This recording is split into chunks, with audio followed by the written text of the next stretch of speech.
A recent commentary on Fox Business Network, which is part of the #1 news channel in America and the most influential cheerleader of White House policies, unsurprisingly embraced the U.S. government's economic war with China.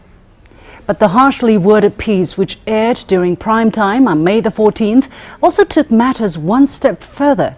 Host Trish Regan branded the U.S. trade imbalance with China as a weapon which the U.S. must use against China. Beyond claiming that China continues to prosper at our expense, Regan blamed 3 times the Chinese for stealing billions from the Americans. According to her, we don't really have a choice but to wage this war. Words have consequences. Her economic warmongering reaches millions of Americans in their homes and possibly many others around the world. And given the close, almost symbiotic relationship that the Fox channel has with the current U.S. administration, it's fair to say she also speaks for Trump's America. She portrays America as the real victim here, implying that previous U.S. administrations were somehow suckered by the scheming Chinese. She's so sure of U.S. victimhood, so indignant, that her eyes practically spit fire. If you were an American who didn't know any better, you too might clench your fists and pound the wall. Yet, in carefully analyzing her words, it's all emotion and accusation, supported with a little substance. One figure upon which she bases her argument is that alleged Chinese intellectual property theft deprives the American economy of $600 billion annually. That number, also cited by other mainstream U.S. media like CNN, comes from a 2017 report of the Commission on the Theft of American IP, produced by the National Bureau of Asian Research, a non-profit U.S. organization. Those are only their estimates, yet to be verified independently. And how do you define theft? According to whom? Even then, she misidentified this figure. The report actually says the total low-end value of the annual cost of IP theft to the U.S. economy may be as high as $600 billion. Overall, it's not referring to China, but the whole world combined. So, dear Trish, perhaps you need a better research team.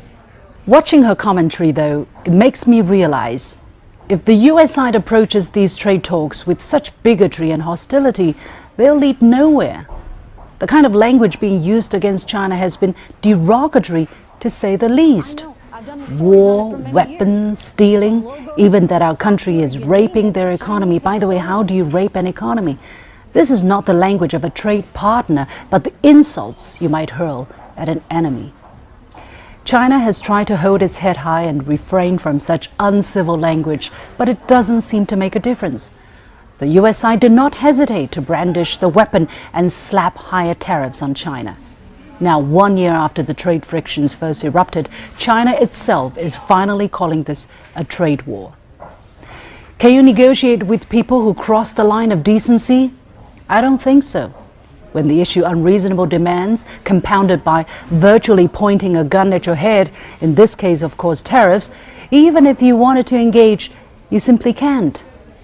The U.S. now admits or even brags about this approach. On May the 19th, in an interview broadcast on Fox, yes, that same channel, President Trump said he told Chinese President Xi Jinping, don't expect a 50-50 deal. It has to be a deal in favor of America. Well, this is the 21st century. The days when you could arm twist a country to accept unequal treaties ended long ago. The Chinese people rejected such treaties back then and will do so today as well. For people like Trish Regan or anyone else who thinks that economics should be weaponized against China, they'll be disappointed. Two can play at that game. Nevertheless, China will remain the adult in the room. Unless the U.S. side returns to civility and treats China as an equal, it's impossible to pursue productive trade talks. I have a special guest joining me all the way from Beijing, China, to discuss the challenges of trade between the U.S. and her home country. She's the host of a primetime English language television program overseen by the CCP, the Chinese Communist Party. And though she and I may not agree on everything, I believe this is actually a really unique opportunity, an opportunity to hear a very different view. Now, as these trade negotiations stall out, it's helpful to know how the Chinese Communist Party is thinking about trade and about the United States. Now, in the interest of transparency, I should explain that I don't speak for anyone but myself as the host of a Fox Business show. My guest, however, is part of the CCP, and that's fine. As I said, I welcome different perspectives on this show. With all that in mind, I'm very pleased tonight to welcome Ms. Liu Xin, host of the primetime opinion program, The Point with Liu Xin, to Trish Regan Primetime tonight. Now, just quickly to the viewers, please bear with us as we have a significant time delay in our satellites between Beijing and the U.S. And because of that, we're going to do our very best not to speak over each other. But Xin, welcome. It's good to have you here. Thank you, Trish. Thank you, Trish, for having me. It's a great opportunity for me, unprecedented. I never dreamed that I would have this kind of opportunity to speak to you and to speak to many audiences in ordinary households in the United States. Yeah, it is indeed a couple of things unprecedented. which Hang on, I need to correct. I need to correct I'm because ask you. I'm going to jump in. I guess our satellites are getting kind of weird. But tell me, forgive me. You are not what? Yeah. Trish, I have to get it straight. I am not a member of the Communist Party of China. This is on the record. So please don't assume that I'm a member, and I don't speak for the Communist Party of China. And I'm here for today. I'm only speaking for myself as Liu Xin, a journalist working for CGTN. So if anybody wants to quote me or anything, please put my name there at least. Okay, appreciate it. What's your current assessment of where the trade talks actually are right now? Do you believe, give me your current assessment of where we are on these trade talks. Do you believe a deal is possible?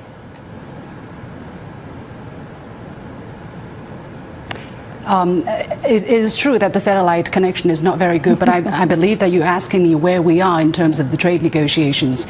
I don't know. I don't have any insider information. What I knew was the talks were not very successful last time they were going on in the United States, and now I think both sides are considering what to go next. But I think China has made the Chinese government has made its position very clear that unless the United States treat the Chinese government, treat the Chinese negotiating team with respect and show the willingness to talk without using outside pressure, there is high possibility that there could be a productive trade deal. Otherwise, I think we might be facing a prolonged period of problems for both sides. And I would stress that trade wars are never good.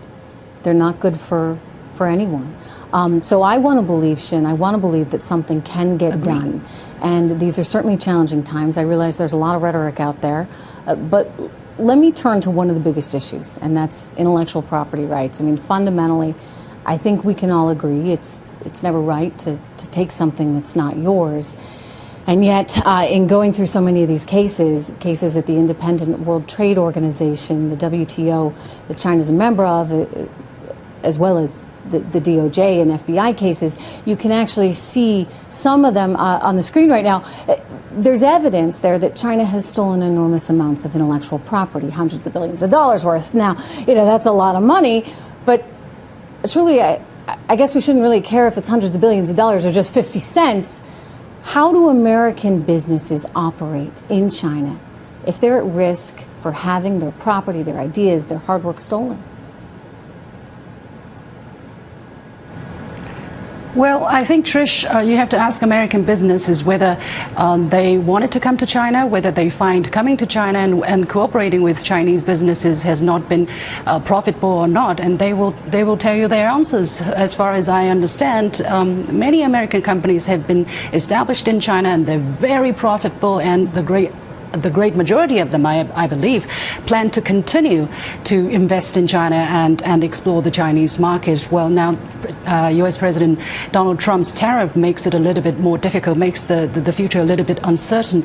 I do not deny that there are IP infringement, there are copyright issues, or there are piracy, or even theft of commercial secrets. I think that is something that has to be dealt with, and I think the Chinese government and the Chinese people, and me as an individual, I think there's a consensus because without the protection of IP right, nobody, no country, no individual can be stronger, can develop itself. So I think that is a very clear consensus among the Chinese society. And of course, there are cases where individuals, where companies go and steal. And I think that's a common practice probably in every part of the world. And there are companies in the United States who sue each other all the time over infringement on IP rights. And you can't say simply because these cases are happening that America is stealing, or China is stealing, or the Chinese people are stealing. And basically that's the reason why I wrote that rebuttal, because I think this kind of blanket statement is really not helpful, really not helpful.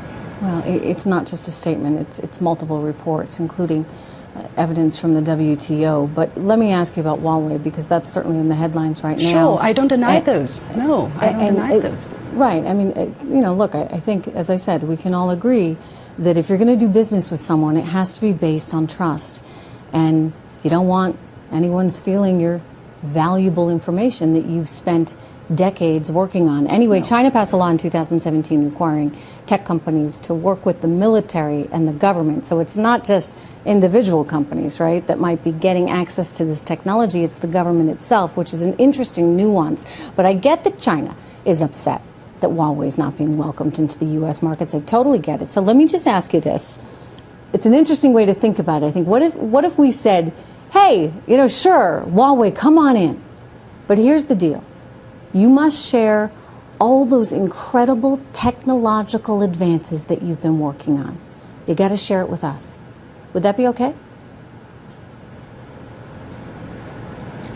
I think it is, if it is through cooperation, if it is through mutual learning, if it is through, if you pay for the use of this IP, of this high technology, I think it's absolutely fine. Why not? We all prosper because we learn from each other.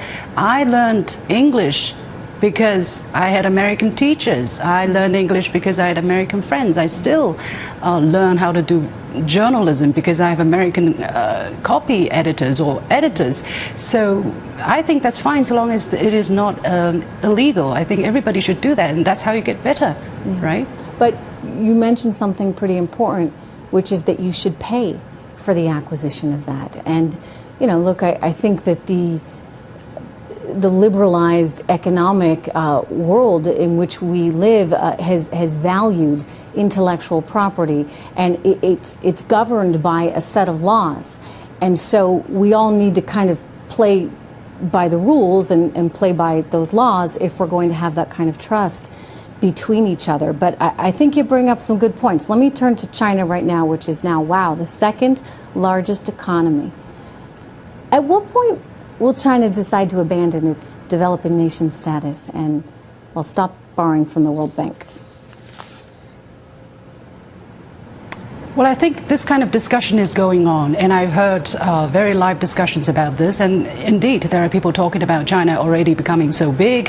Why don't you just grow up? Basically, I think you said it in your program as well. China, grow up. Well, I think we want to grow up. We don't want to be, dwarfed or poor, underdeveloped all the time.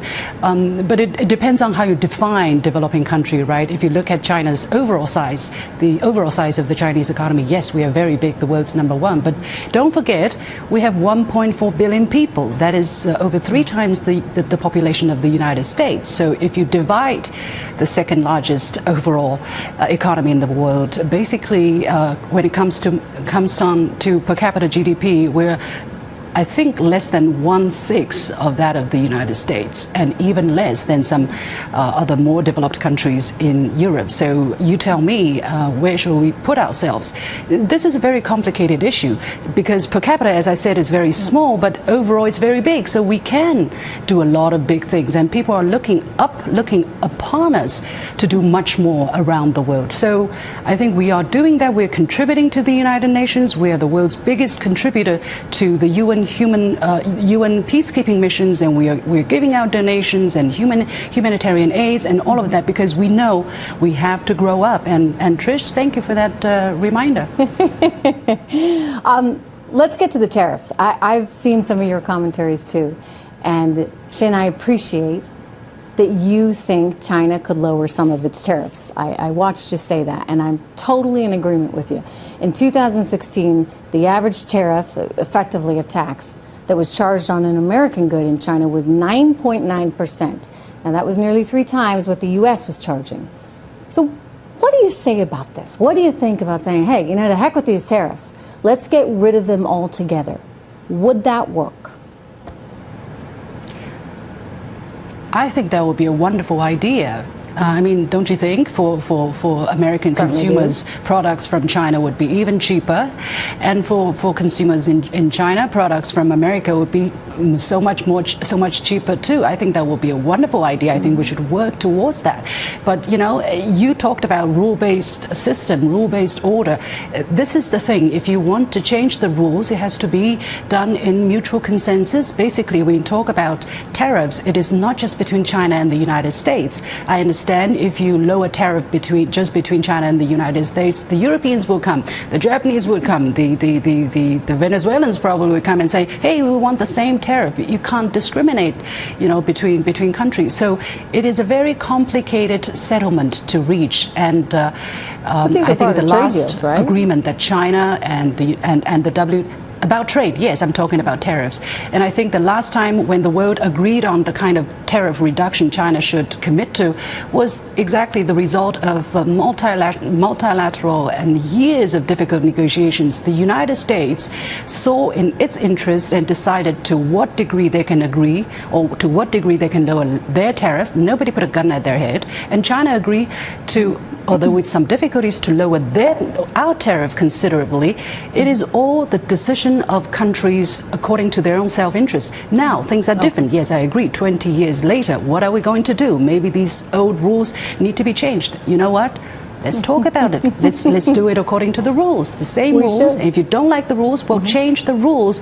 But again, it has to be a multinational, a multilateral decision I process. would just say, you know, you can go back to the trade agreement of 1974, Section 301. There is a rule that enables the United States to use tariffs to try and influence the behavior of China should it be stealing our intellectual property. And that, I think, in some ways is part of what this all comes back to, and it's this sense of trust. And I hear you on the forced technology transfer, and I think that some American companies perhaps have made some mistakes in terms of being willing to overlook what they might have to give up in the near term. But this is an issue, I think, where the country as a whole needs to step in, and we're seeing the United States do that, perhaps in a way that hasn't happened. I mean, it's been in the background. Don't get me wrong, I think previous administrations have identified the challenge, but have really been a little unwilling to take it on. So we're living in these very different times. How do you define state capitalism? You mean, how do I define? Sorry, I didn't hear the last thing. You mean forced technology transfer, or so-called state forced capitalism. technology transfer? No. Well, I guess forced technology transfer may be part of that, but state capitalism. In other words, one of the things that I would technology transfer, and somehow you kind of skid it away. I'm playing you a compliment here. Hang on one second, Shin. I want to say that I think, you know, your system of economics is very interesting because, you know, you have a capitalist system, right? But it's state-run. So talk to us about that. How do you define it?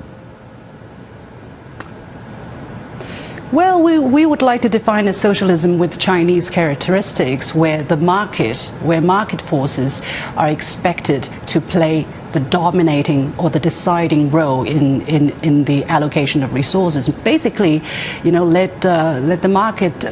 We want it to be a market economy, but there are some Chinese characteristics. For instance, some state-owned enterprises which are playing an important but increasingly smaller role, maybe in the economy. And everybody thinks that China's economy is state-owned. Everything is state-controlled. Everything is state. But let me tell you, it is not the true picture. If you look at the statistics, for instance, 80% of Chinese employees were employed by private enterprises. 80% of Chinese exports were done by private companies, were produced by private companies.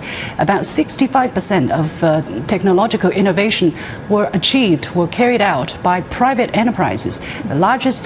Some of the largest companies that affect our life, for instance, some internet companies or some 5G technology companies, they are private companies. So we are, yes, a socialist economy with Chinese characteristics, but it's, not everything state-controlled, state-run. It's not like that. We are actually quite mixed and very dynamic and actually very, very open as well. Well, I think you need to probably keep being open. I think that as a free trade person myself, I think that that's the direction to pursue. And ultimately, that leads to greater economic prosperity for you and better economic prosperity for us. And so then you get a win-win. But absolutely. This was interesting. I appreciate you being here. Thank you. Thank you so much. If you want to have a discussion in the future, we can do that. If you want to come to China, I'd love it. You're welcome, and I'll take you around. Thank you, Trish, for the opportunity. Thank you so much. Okay, look, I would just say, as I told Xin, no one wants a trade war, but we have to think long and hard about the right next steps.